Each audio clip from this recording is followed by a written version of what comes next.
اگه اجباری نبود اصلا نمیرفتم. اصلا دوست ندارم.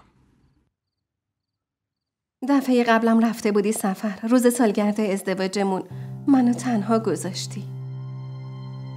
شاه میر ریحان علی، عقد شما با مونا میرزا فرزند ملک میرزا با مهریه 32 روپیه و 8 آنه در حضور این شاهدان خوانده میشه. آیا شما قبول میکنید؟ قبول میکنم. شاه میر ریحان علی، عقد شما با مونا میرزا فرزند ملک میرزا با مهریه 32 روپیه و 8 آنه در حضور این شاهدان خوانده میشه. آیا شما قبول میکنید؟ قبول میکنم.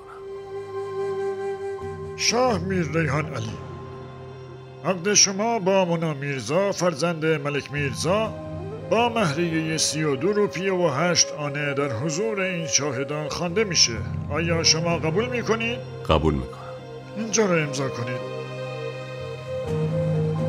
فکر کن دفعه قبل که اجبار بود، الانم همونه.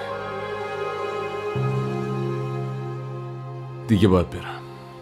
دیر شده. شاه میر،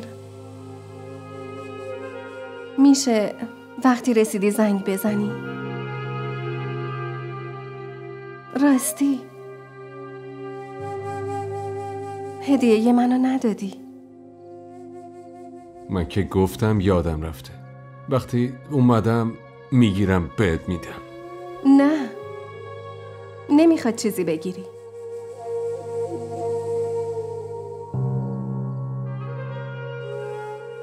همینو بنداز گردنم. من فکر میکنم که بهم گردن بنده طلا دادی.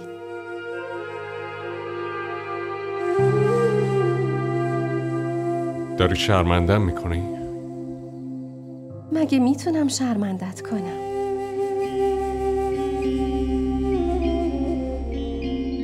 آزرا، تو میدونی